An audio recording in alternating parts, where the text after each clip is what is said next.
Hello everyone, once again you all are most welcome. आज के इस दौर में जहाँ ज़िंदगी हमें हर पल कुछ नया सिखाती है, जो कभी सोचा ही नहीं था ऐसी चीज़ें सिखाई, किस तरह अपने आप को सोशल डिस्टेंसिंग वर्ड सिखाया, बहुत कुछ सिखाया।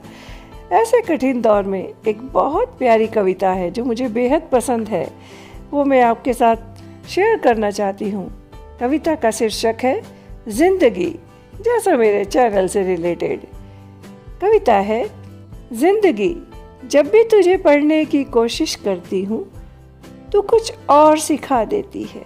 जिंदगी जब भी तुझे पढ़ने की कोशिश करती हूँ तो कुछ और सिखा देती है। कुछ समझना चाहूँ उससे पहले पिछला सब कुछ भुला देती है। कुछ समझना चाहूँ उससे पहले पिछला सब भुला देती है। कभी फुर्सत तो दे, फुर्सत मिलने की, तेरी कसम तुझे भी समझेंगे। कभी फुर्सत तो दे, फुर्सत मिलने की, तेरी कसम तुझे भी समझेंगे और तुझे समझाएंगे भी कि हम किस मिट्टी के बने हैं। तेरी कसम तुझे समझाएंगे भी कि हम किस मिट्टी के बने हैं। टूट जाएंगे, फूट जाएंगे पर मिटेंगे नहीं, फिर नए रूप में और निखर कर आएंगे। फ्रेंड्स, बहुत छोटी मगर बहुत सच्ची और अच्छी कविता है। कई बार अक्सर इस दौर में हमने महसूस किया कि हमको समझ ही नहीं पाते क्या हो रहा है। फिर सेकेंड लॉकडाउन, थर्ड लॉकडाउन, ज़िंदगी में इतने जल्दी इतनी चीज़ें नहीं देखी कि एक के साथ एडजस्ट होते हैं तो कुछ नई परिस्थितियाँ। और ये हमारे किसी एक के साथ नहीं, पूरे यूनिवर्स में हुआ है। पूरे जिसे कहते हैं सब कोई, हर अपने अपने स्तर पे हर व्यक्ति ने बहुत कुछ नया सुना, नया सीखा कुछ को। और कितने कुछ लोगों के लिए तो ज़िंदगी ने कितना कठिन दृश्य दिखाया, कितने और बहुत कुछ सीखा और लोगों से बहुत कुछ अच्छा भी सीखा। मानवता का किस तरह लोगों ने दान किया, क्या देखा चारों तरफ। एक से एक उदाहरण संस्थाओं के, बच्चों के, किस तरह वो अपने सेविंग से लोगों को मास्क दे रहे हैं, तो कुछ चीज़ें दे रहे हैं, बिस्किट दे रहे हैं, सैनिटाइज़र दे रहे हैं। यानी हर पल हम कुछ सीख रहे हैं, लेकिन जब तक उसे समझें दूसरा कुछ सामने आ जाता है। इसीलिए कहा, फुर्सत तो दे तुझे समझने की। बहुत कुछ ज़िंदगी ने, और ये भी सच है कि बहुत से लोगों को बहुत तोड़ा है इस दौर ने, टूट गए हैं बुरी तरह। लेकिन टूटने से कुछ होता नहीं है, इसीलिए कहते हैं टूटते भी हैं, मिट भी रहे हैं, लेकिन मिटना नहीं चाहिए। हमें हिम्मत रखनी चाहिए कि वे नए रूप में निखर कर आएंगे। जब तक हम हैं इस दुनिया में, ये जीवन है, संघर्ष तो चलता ही रहता है सबका।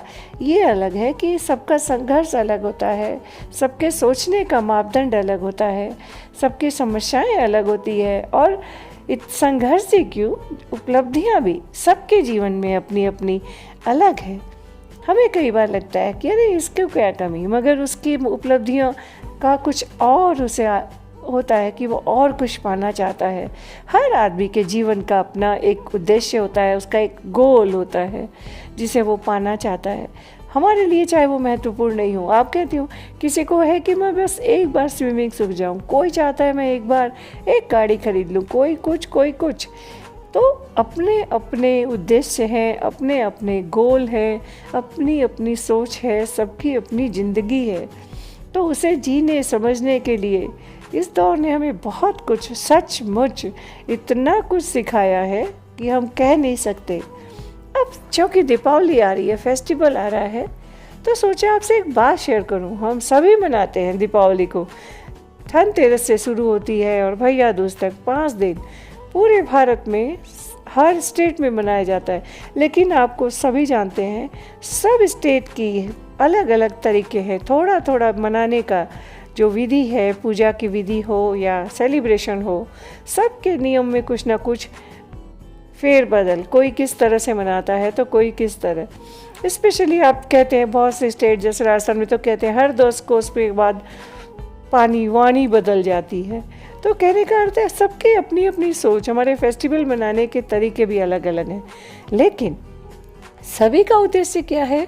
अपने घर की सुख समृद्धि, अपनी खुशियों के लिए प्रार्थना करना, और ऐसे ही हर मांगलिक अनुष्ठान को जो कोई के हमारे जीवन में कुछ भी हमने किया तो इस दौर ने हमें सिखाया, उसमें भी हमने परिवर्तन किया। जैसा कई वीडियो में कह चुकी हूँ, लॉकडाउन के समय जब नवरात्र आए, दीपावली आई, सारे फेस्टिवल्स आए, हम सब ने, और इतनी यहाँ तक कि कितनी कितनी शादी विवाह में भी लोगों विवश हुए अपने नियमों को परिवर्तित करने के लिए।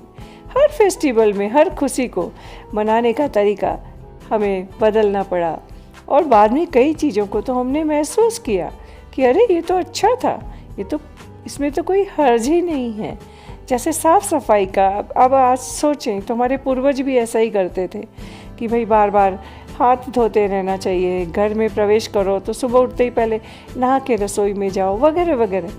तो इन फेस्टिवल्स में भी जब हमें परिवर्तन करना पड़ता है तो हम सोचते हैं इसमें ज़रूर कहीं ना कहीं भलाई है।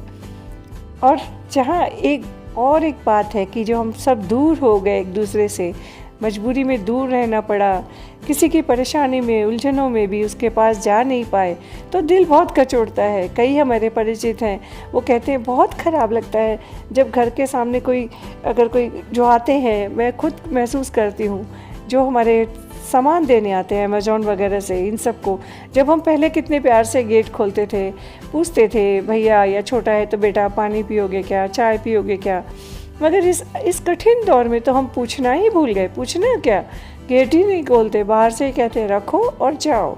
तो कहीं ना कहीं लगता है इसे क्या हो रहा है, हम ऐसा क्यों कर रहे हैं, अच्छा कर रहे हैं या बुरा कर रहे हैं, कितना दुख हो रहा होगा बंदे को, हमने उसे पानी का भी नहीं पूछा, वगैरह वगैरह। लेकिन परिवर्तन, ज़िंदगी ने हमें एक नया ही चीज़ सिखाया कि ये भी हमारी व्यवस्था है कि इस तरह भी ज़िंदगी हम जी सकते हैं। तो ये तो इसमें तो अब ये भी नहीं है कि यंग वर्ग या कोई बड़ा वर्ग का किसी एक वर्ग को नया सीखना पड़ा, यहाँ तो पूरे विश्व को ही एक साथ।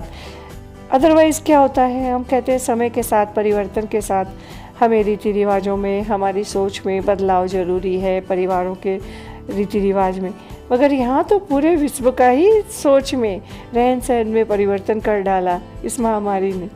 मगर बस इतना ही प्रार्थना है जो ज़िंदगी ने सिखाया कि भाई मिटे नहीं, यानी जो हमारे अपने हैं हम सब सुरक्षित तो रहें। बहुत टूटे, बहुत बिखरे, बहुत कुछ हुआ, मगर चाहेंगे है ज़िंदगी हम मिटे नहीं, और फिर नए रूप में और निखर कर आएंगे। यानी पॉजिटिविटी बहुत ज़रूरी है। और हमारे आप दीपावली के फेस्टिवल्स के रिचुअल्स जो है हमारे पुराने पूर्वजों के, वो भी हमें यही सिखाते हैं। ये जो साफ़ सफाई का उन्होंने नियम बनाया, पहले भी वीडियो में कह चुकी हूँ कई बार कि आप पुराने ज़माने की महिलाओं को नहीं समय होता था, वो इतने काम होते थे उनके, स्पेशली जो गांव में रहती थी, उन्हें आटा पीसने से लेके घर के अपने बच्चों के कपड़े सिलना, अगर कच्ची मिट्टी के घर तो चूल्हा बनाना से लेके कुछ तो खेतों में भी काम करना पुरुषों को, फिर घर का सब कुछ वो अपने हाथ से करते थे। तो उन्हें कहाँ समय होता था कि इतने बड़े घर को भी वो एकदम पूरे पूर्ण घर को रोज़ रोज़ साफ़ करें। तो पूर्वजों ने सोचा सफाई तो ज़रूरी है, उन्होंने एक रिचुअल दे दिया कि भाई दीपावली के पहले पूरे घर का हर कोना स्वच्छ होना चाहिए। तो वो स्वच्छता अभियान तो हम अब भी मानते हैं, और अब तो हम विवश हो गए हैं मानने के लिए। तो उनके इसमें भी हमारी भलाई थी।